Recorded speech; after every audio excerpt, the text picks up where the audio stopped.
અમદાવાદ ગ્રામ્ય એલસીબી પોલીસે mobile ટાવરમાંથી copper ચોરી કરનારી ટોળકીને ઝડપી પાડી। ત્યારે વાત કરીએ તો સોના અને ચાંદીની ચોરી સાથે વધી રહી છે કોપરની ચોરી। ત્યારે પોલીસે વિકાસ યોગી, પપ્પુનાથ યોગી, અભિષેક બારી અને જગદીશ માલી નામના આરોપીઓની ધરપકડ કરી છે। ત્યારે પોલીસે રૂપિયા 2.84 લાખની કિંમતના 213 કિલો કોપરના વાયરનો જથ્થો અને એક ટેમ્પો સાથે જપ્ત કર્યો છે। ત્યારે કોપર ચોરીના કેસો કણભા અને અસલાલી વિસ્તારમાંથી નોંધાયા હતા, જેનો પોલીસે ભેદ ઉકેલ્યો છે।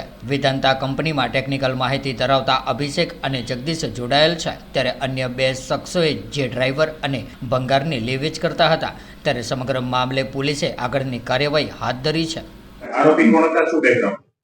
થોડા સમયથી અમદાવાદ ગ્રામ્ય જિલ્લામાં વિવિધ પોલીસ સ્ટેશન્સમાં કોપર ચોરીના ગુનાનો બનાવ બનતો હતો।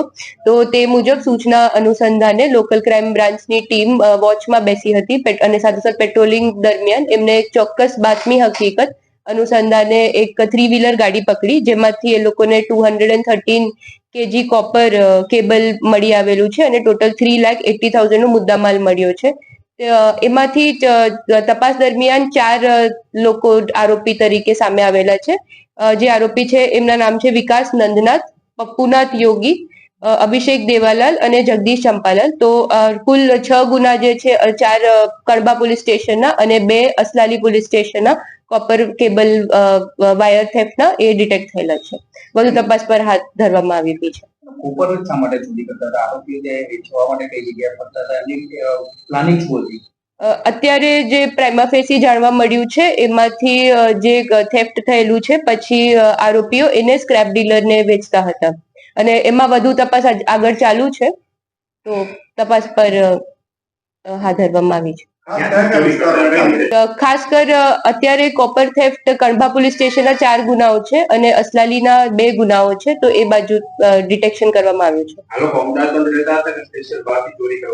આ જે 4 આરોપી છે એ મૂળ અમદાવાદમાં રહે છે, બટ 2 આરોપી રાજસ્થાનના છે અને એક મધ્યપ્રદેશનો છે અને બીજો એક આરોપી બી રાજસ્થાનનો છે। ચોરી કરતા કેવી રીતે? કોઈ મશીનરી હતી, કોઈ સાધન હતા?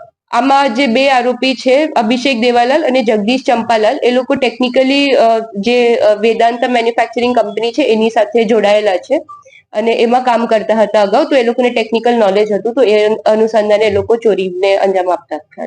કઈ રીતે સંપર્ક? એ લોકો એમાં એવું છે કે 2 લોકો ટેકનિકલી અવેર હતા અને એક છે એ સ્ક્રેપ ડીલર છે અને બીજા ગાડીવાલા છે। તો ટોટલ 4 લોકો છે। એ મુદ્દે તપાસ હજી ચાલુ છે। ગુનાહિત ઇતિહાસ વિકાસ ઉપર અગાઉ એક ગુનો દાખલ થયેલો છે અને બીજાનું કોઈ હજી સુધી પ્રાઇમા ફેસી સામે આવેલું નથી।